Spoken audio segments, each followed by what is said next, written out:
Hello friends, तो आज हम जानेंगे बर्नौलीज़ इक्वेशन के बारे में। ठीक है, तो ये किस फॉर्म में रहता है। तो बर्नौलीज़ इक्वेशन आपका कुछ इस तरीके के फॉर्म में रहेगा, जहाँ कि मान लीजिए dx/dy रहेगा और प्लस ये x का जो टर्म है ऊपर वाला यही मिडिल में रहेगा। ये आपका कुछ मिलता जुलता लीनियर डिफरेंशियल इक्वेशन के जैसा होता है। ठीक है, लीनियर डिफरेंशियल इक्वेशन के जैसा। और यहाँ पे इक्वल टू q रहेगा, और q जो आपका नीचे में जो y है ना, यही आपका y का फंक्शन रहेगा। और ये जो p जो है ये भी आपका y का फंक्शन रहेगा, और ये x वाला टर्म मिडिल में रहेगा। और इसके साथ कुछ अटैच होता जाता है मल्टीप्लाई में x पे पावर n, जो यहाँ ऊपर है ना x, वही x पे पावर n मल्टीप्लाई में हो जाएगा। और ये n का जो वैल्यू होगा वो पावर 3, 4, 5 कुछ भी हो सकता है। और ये ना ही आपका 0 होगा और ना ही 1 होगा, क्योंकि 0 रहा तो इसका वैल्यू 1 हो जाएगा, तो ये एज इट इज़ वही रह जाएगा। और 1 हुआ तो कुछ और फॉर्म में आ जाएगा, तो उस तरह के फॉर्म में नहीं रहेगा। यहाँ पावर 0 और 1 नहीं रहना चाहिए, बाकी कुछ भी रहे तो चलेगा।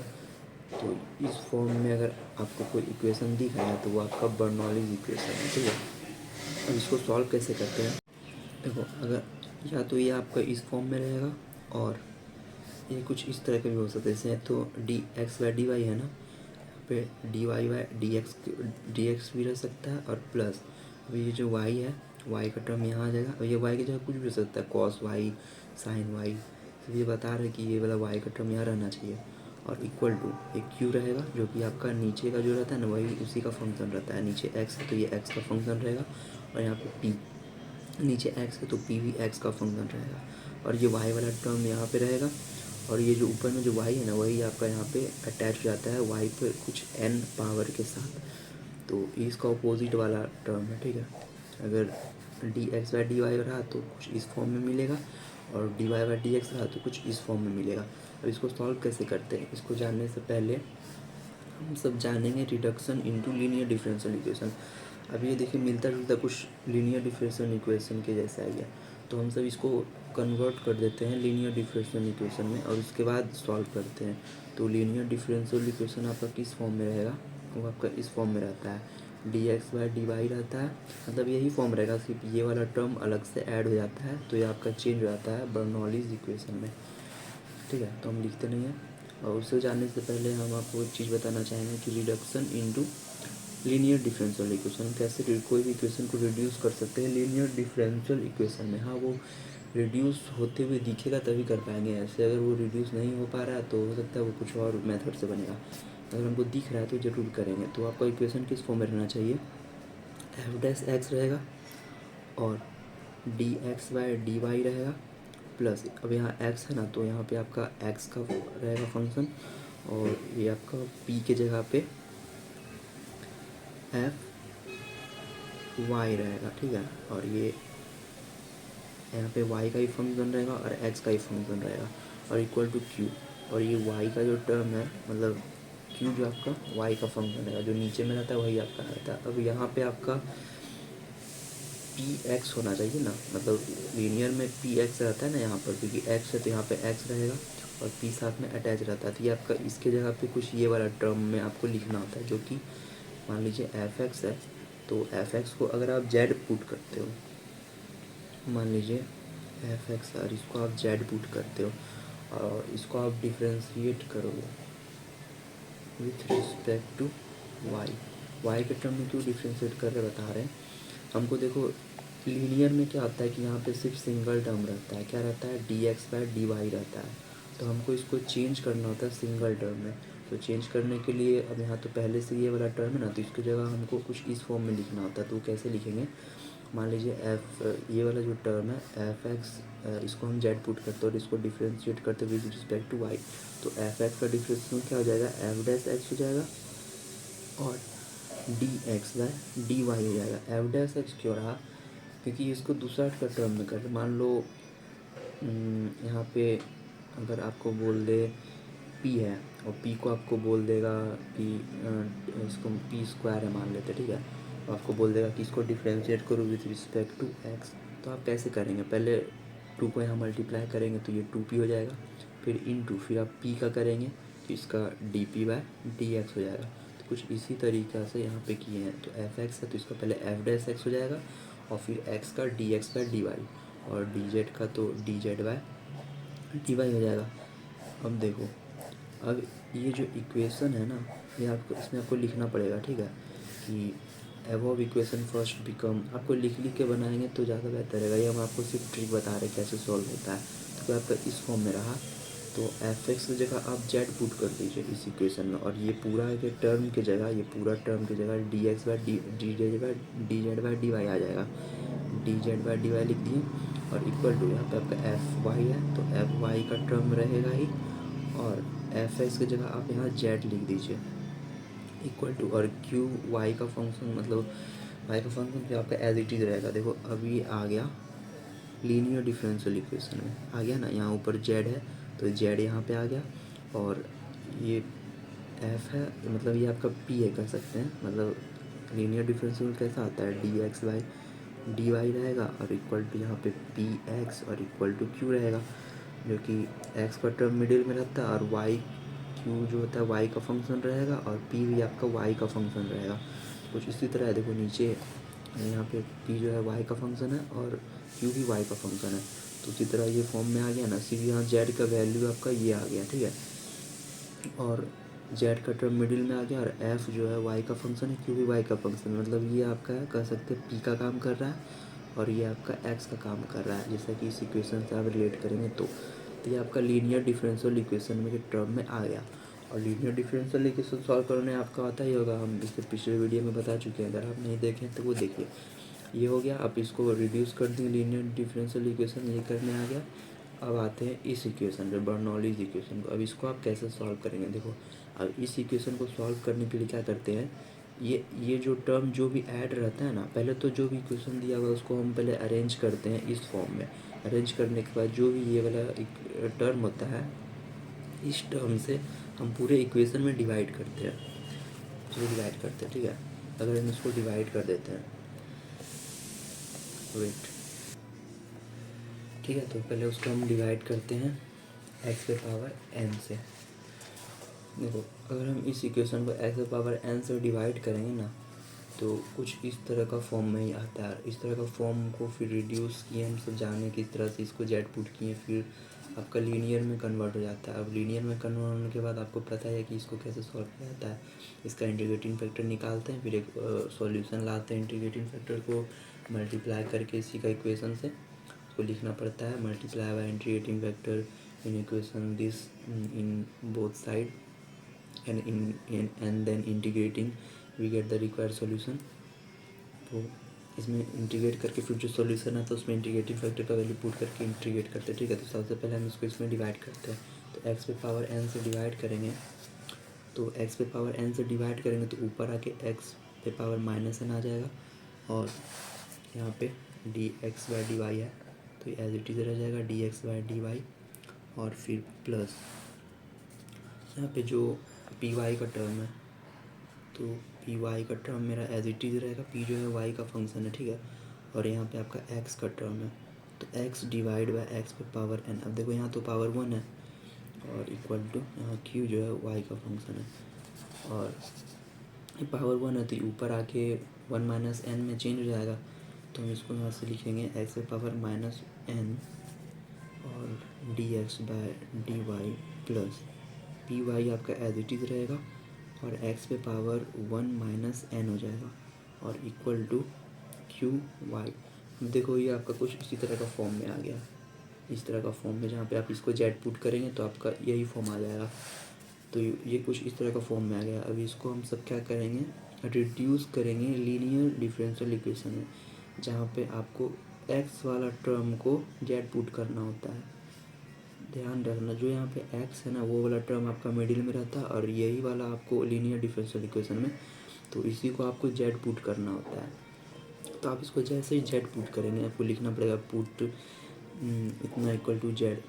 उससे पहले आपको क्वेश्चन बनाने के लिए लिखना पड़ता है कि which is a Bernoulli's equation, और फिर to solve this equation we divide by इतना, वी डिवाइड बाय टर्म इतना वाई पे power n, divide by y पे power n in both side we get. उसके बाद फिर गेट में आपको ये वाला इक्वेशन मिलेगा, फिर आप लिखेंगे नाउ पुट इतना इक्वल टू जेड। तो आप इसको जैसे ही जेड पुट करेंगे ना, 1 minus n equal to z, और फिर आपको डिफ्रेंशिएट करना है, किसके रिस्पेक्ट में करना है, यहाँ पे जो है वाई के रिस्पेक्ट में करना है, विथ रिस्पेक्ट टू वाई। अब इसको आप वाई के रिस्पेक्ट में जैसे डिफ्रेंशिएट करोगे ना, तो जो भी ये पावर है ऊपर में वो आप पहले तो आके मल्टीप्लाई आ जाता है सामने, तो 1 माइनस n और फिर x और dx बाय, ठीक है। तब इसको डिफ्रेंशिएट करेंगे तो ये पहले यहाँ मल्टीप्लाई हो जाएगा, फिर x का जो पावर रहता है 1 माइनस n, इसमें एक -1 ऐड आता है और फिर ये -1 + 1 कैंसल और इक्वल टू इधर dz/dy। अब देख रहे हैं कि इस इक्वेशन में हमको यहाँ पे सिंगल टर्म लाना है, लेकिन यहाँ पे है क्या, x पे पावर -1 है, मतलब x पे पावर -n और dx/dy, और यहाँ पे देखिए x पे पावर -n और dx/dy, तो ये तो मेरा आ गया, लेकिन इसकी जगह क्या है, ये अटैच है, तो हम इसको क्या करते हैं, इस टर्म को हम इस साइड कर देते हैं। तो जैसे हम उस टर्म को उस साइड करेंगे, x पे पावर इधर -n आ जाएगा और dx/dy आ जाएगा और इक्वल टू x पे पावर n को इधर भेज देंगे तो ये डिवाइड में आ जाएगा 1/1 माइनस मतलब 1/1 माइनस n और dz/dy ये आ गया। अब इतना आने के बाद अब लिखेंगे यहाँ पे अबव इक्वेशन, ये जो भी है 1 2, आपको क्वेश्चन बनाने से पहले ये इक्वेशन लाना होगा और फिर जितना नंबर इक्वेशन है आपको लिखना होगा अबव इक्वेशन। अगर सेकेंड है तो अबव इक्वेशन सेकेंड बिकम्स, और बिकम्स लिख के आपको इसके जगह पे ये वाला टर्म पुट करना है, और यहाँ पर जो इसको आप z माने थे तो इसके जगह पे आपको z पुट करना है, इसलिए करते हैं, ठीक है। तो इतना आ गया और इसके जगह पे हमको ये पुट करना, तो चलिए करते हैं 1/1 माइनस n और dz/dy इक्वल टू py, तो ऐसे रहेगा, सॉरी यहाँ पे प्लस होगा, फिर इसके जगह पे हमको z माने थे तो z पुट करना और q ये y का फंक्शन रहेगा, ठीक है। अब इतना आ गया। अभी देखिए कुछ लीनियर डिफरेंशियल इक्वेशन के जैसा तो है, लेकिन यहाँ पे आपका dx/dy सिंगल टर्म रहना चाहिए, मतलब dx/dy ही रहना चाहिए, लेकिन ये टर्म मेरा एक्स्ट्रा इधर ऐड हो जा रहा है।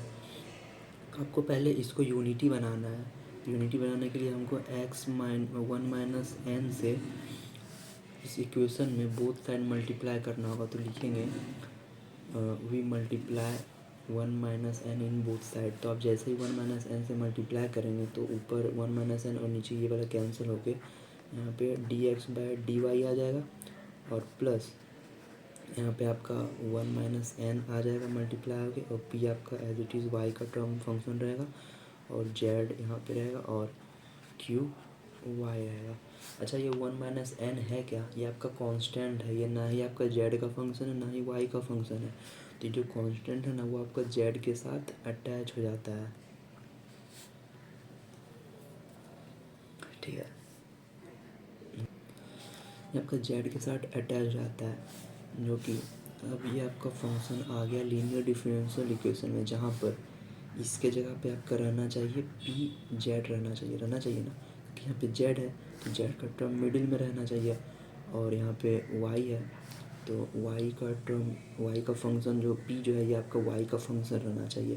तो p यहाँ y का फंक्शन तो दिख रहा है हमको, लेकिन ये z की जगह पे क्या है, आपका z है और ये आपका z के साथ अटैच हो जाता है। तो हम लिखेंगे यहाँ पर दिस इक्वेशन के बारे में कि which is in the form of linear differential equation, और लीनियर डिफरेंशियल इक्वेशन लिख देंगे dx/dy equal to p x equal to q, sorry यहाँ plus p x equal to q y, और p जो है y का फंक्शन है। ये लिख देंगे कि विच इज़, मतलब ये इक्वेशन लिख के लिखेंगे which is in the form of linear differential equation where p equal to क्या आ जाएगा, z इंटू 1 माइनस n और q इक्वल टू, q तो आपका यही है तो q यही हो जाएगा, p की जगह आपका ये चेंज हो जाता है। तो ये आपका लीनियर डिफरेंशियल इक्वेशन में आ गया। अब इसको सॉल्व कर लेंगे, इसका इंटीग्रेटिंग फैक्टर निकाल के, इंटीग्रेटिंग फैक्टर का फॉर्मूला आता है e पे power integration of p dx, मतलब यहाँ पे जो जिसमें डिवाइड रहेगा ना वही वाला टर्म आपका यहाँ रहेगा, यानी कि p d वाई, नीचे वाई है, वाई के रिस्पेक्ट में तो ये पी डी वाई हो जाएगा।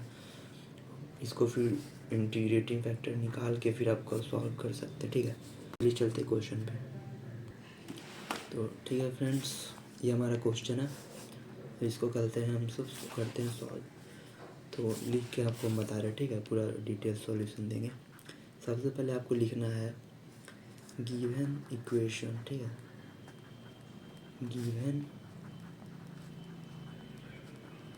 Given equation. फिर आपको ये लिख देना है d y by d x plus x y और फिर एक्स क्यूब वाई क्यूब। ये आपका पहले से ही अरेंज है। D y by d x आपका यूनिटी है, सिंगल टर्म है, यहाँ कुछ अटैच नहीं है। आपको दिख रहा होगा कि ये बर्नौलीज इक्वेशन है, क्योंकि वाई का टर्म यहाँ है और ये एक्स का फंक्शन यहाँ रहता है, तो एक्स का फंक्शन यहाँ है जो कि आपका क्यू का काम करेगा, और एक्स्ट्रा जो ऐड है ये वाला टर्म। तो गिवन इक्वेशन आपको लिख देना है, फिर आपको लिखेंगे which is a Bernoulli's equation.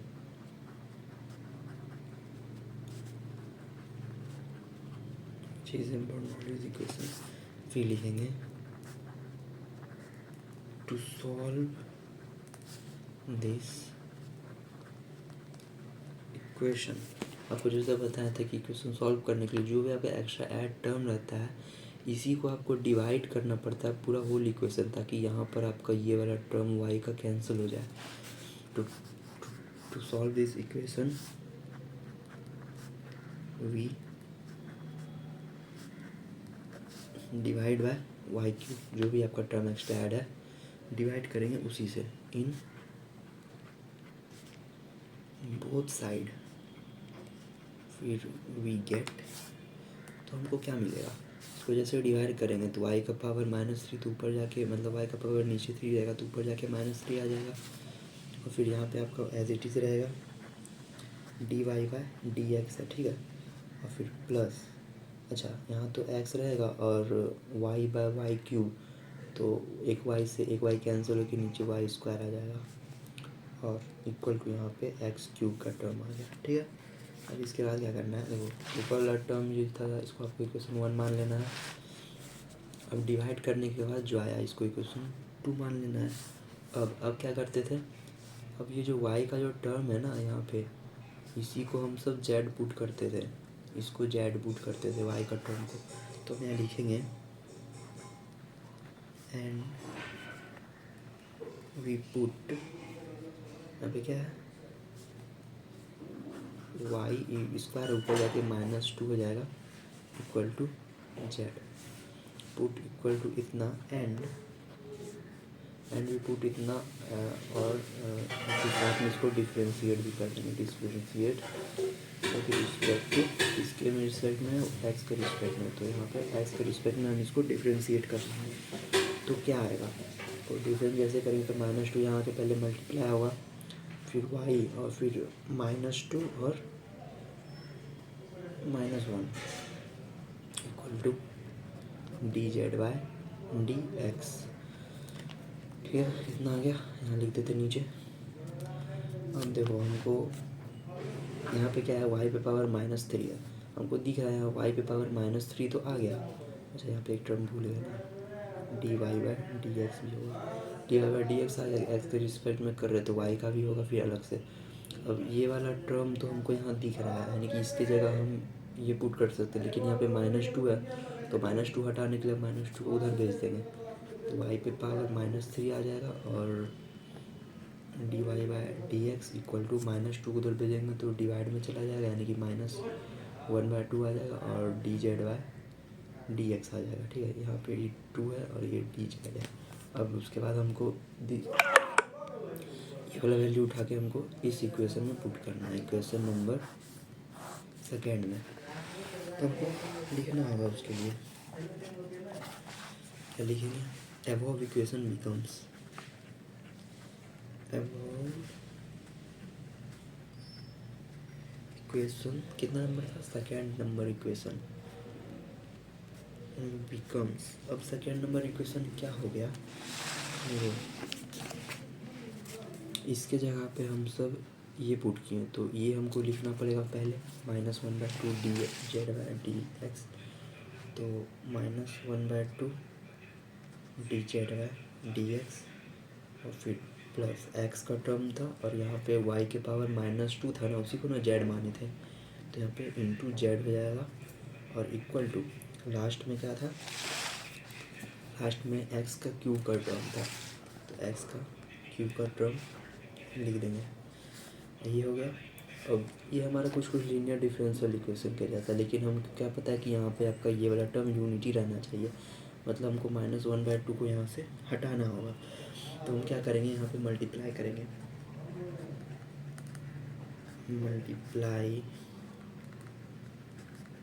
Bye -2 in both side. जैसे -2 से मल्टीप्लाई करेंगे तो ये -2 कैंसिल हो गया, यहाँ पे आपका dz/dx आ जाएगा और ये प्लस x का टर्म एज इट इज़ रहेगा और ये जो कांस्टेंट टर्म एक्स्ट्रा मल्टीप्लाई होता है ना, वो आपका z के साथ अटैच हो जाता है, यानी कि -2 इंटू जेड हो जाएगा और इक्वल टू x³। अब ये इक्वेशन आ गया आपका लीनियर डिफरेंशियल इक्वेशन। अब आप यहाँ से लिखेंगे विच is in the form of linear अब इसको सॉल्व करने के बाद आप यहाँ पे सबका जेड का वैल्यू पुट कर दीजिएगा। लीनियर डिफरेंशियल इक्वेशन, तो लीनियर डिफरेंशियल इक्वेशन किस फॉर्म में रहता है, वो इस फॉर्म में रहेगा। अगर dx/dy है तो प्लस यहाँ पे px रहेगा और इक्वल टू q रहेगा, इस फॉर्म में रहेगा, विच is in the form of linear differential equation इन। अच्छा, अगर ये लीनियर डिफरेंशियल इक्वेशन तो हम इसको ऐसे कहेंगे विच is in the form of linear differential equation in Z, जो ऊपर में रहता है ना वही रहता है इन जेड और फिर एंड नीचे वाला फिर x, which is in the form of linear differential equation in z and y, इसको कहेंगे। ठीक है, तो लीनियर डिफरेंशियल हमारा इस फॉर्म में रहेगा where p equal to, p हमारा याद रखिए, जो पी हमारा एक्स के साथ रहता है। ठीक है, एक्स का जो टर्म है वो मिडिल में रहेगा और इसके साथ जो अटैच रहता है वही पी रहता है। यहाँ जेड है, जेड वाला टर्म यहाँ मिडिल में है इसके साथ और इसके साथ एक्स अटैच है, तो पी हमारा यहाँ एक्स का काम करेगा एंड क्यू हमारा यहाँ x³ का काम करेगा। ठीक है, ये हमारा पी और क्यू निकल चुका है। अब इसको हम क्या करेंगे, इसका इंटीग्रेटिंग फैक्टर निकालेंगे। यहाँ पे लिखेंगे now we find its IF। Integrative factor का फॉर्मूला होता है ई पे पावर इंटीग्रेशन ऑफ पी, और जिसके रिस्पेक्ट में यहाँ डिफ्रेंशिएट हो रहा है। ये तो आपका एग्जांपल है लीनियर डिफरेंशियल इक्वेशन का, ऐसे ही आपको बताया है। ठीक है, यहाँ पे आपका इक्वेशन एक्स के रिस्पेक्ट में हो रहा है तो इंटीग्रेटिंग फैक्टर भी हो जाएगा integration of P D x के रिस्पेक्ट में।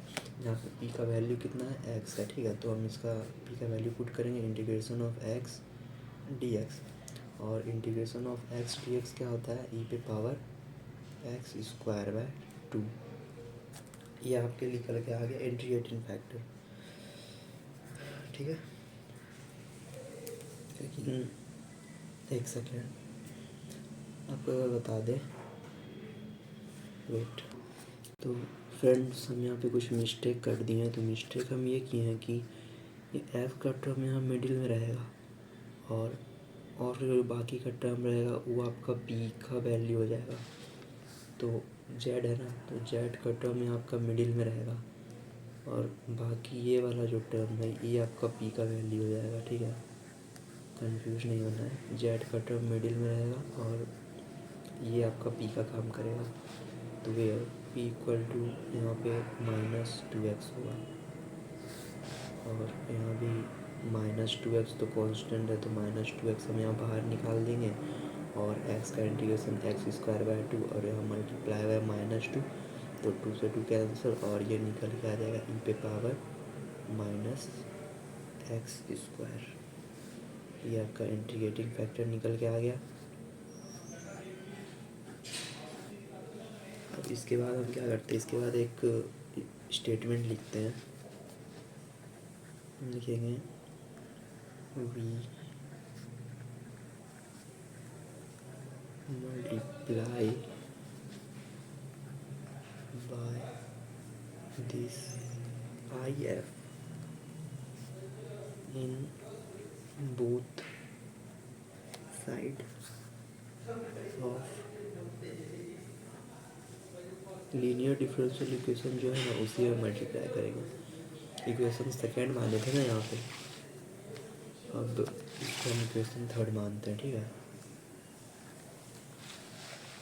वही लिखेंगे we multiply by this integrating factor in both side of equation third and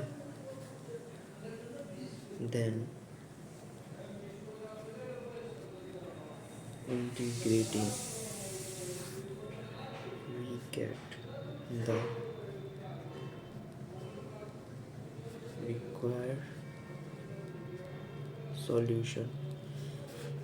हमें एक सॉल्यूशन मिलता है, वो सॉल्यूशन कैसा होता है, कुछ इस फॉर्म में रहेगा। अगर आपका इक्वेशन इस तरीके से है तो आप ध्यान दीजिए, जो ऊपर वाला टर्म रहता है वही आपका पहले लिखाएगा, जेड है तो जेड लिखाएगा और मल्टीप्लाई बाय इंटीग्रेटिंग फैक्टर होगा और फिर इक्वल टू इंटीग्रेशन ऑफ, फिर लास्ट वाला टर्म क्यू लिखा था और ये भी मल्टीप्लाई रहता है इंटीग्रेटिंग फैक्टर, और फिर जिससे आप जिसके टर्म में हो रहा है यहाँ पे डी एक्स के टर्म में हो रहा है डिफ्रेंशिएशन, वही आपका यहाँ पे डी एक्स हो जाएगा और प्लस सी कांस्टेंट हो जाएगा।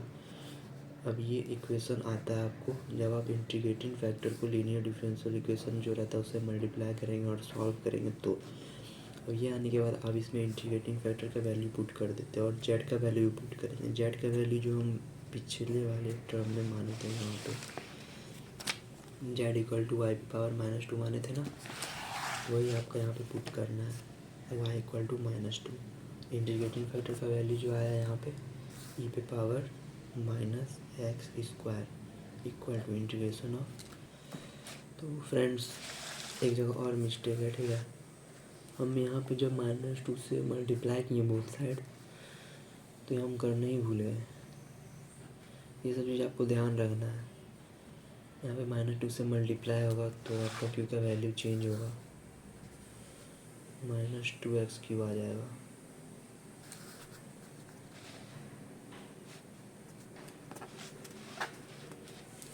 यहाँ भी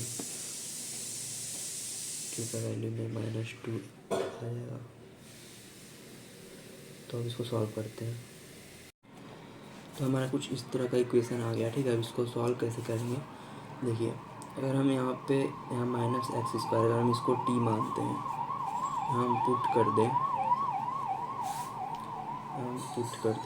put -x² equal to t और इसको हम डिफ्रेंशिएट कर दें विथ रिस्पेक्ट टू x। जैसे डिफ्रेंशिएट करेंगे तो ये -2 आ जाएगा और x और इक्वल टू dt/x, और फिर x को उधर ले जाएंगे तो -2x into dx equal to dt। यानी कि हम इतना के बदले dt लिख सकते हैं, लेकिन यहाँ पर मेरा dx का टर्म तो है, -2 भी है, लेकिन ये x का सिंगल टर्म नहीं है।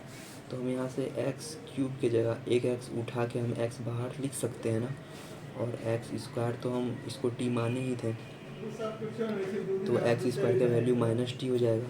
तो हम कर सकते हैं इसको।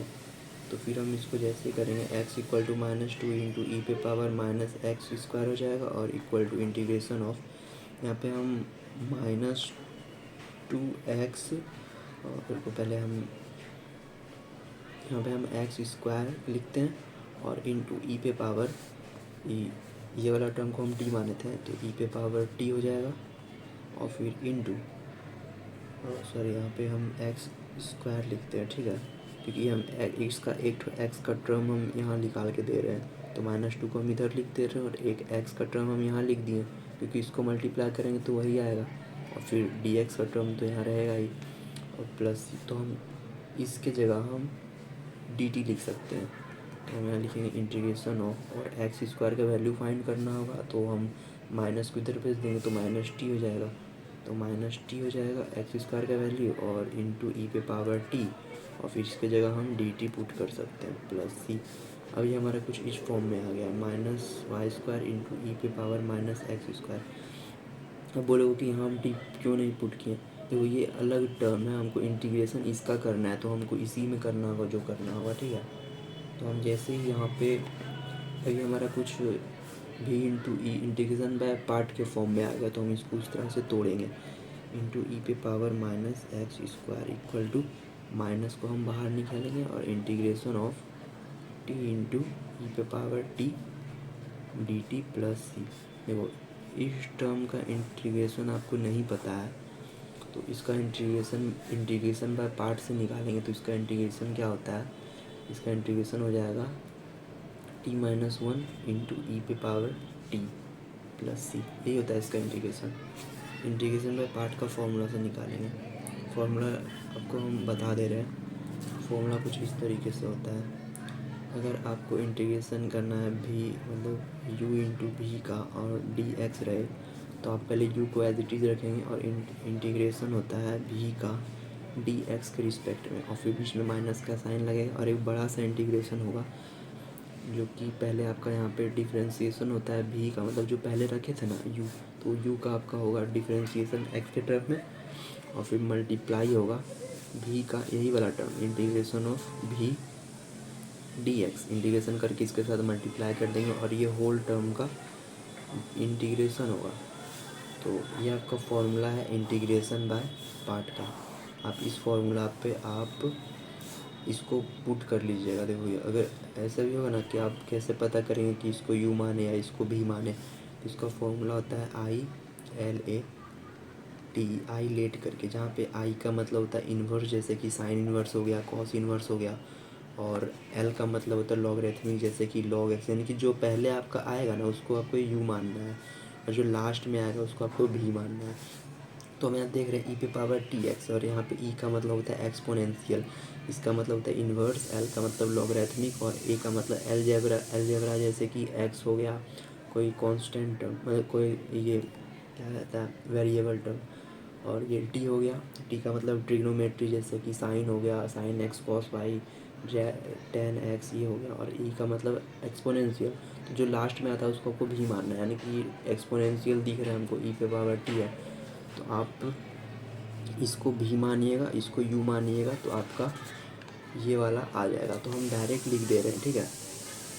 आपको एग्ज़ाम में इसको निकाल के लिखना हो या फिर आप ऐसे लिख सकते हैं वी नो डैट इसका इंटीग्रेशन ये होता है, तो आप डायरेक्ट वैल्यू फिर लिख सकते हैं। तो वाई पे वाई का पावर इतना और फिर इंटू ई पे power minus x square equal to, इसका इंटीग्रेशन होगा माइनस बाहर निकाले थे ना तो माइनस हो जाएगा, और इसका इंटीग्रेशन ये होता है, तो टी माइनस वन होता है और ई पे पावर टी प्लस सी होता है।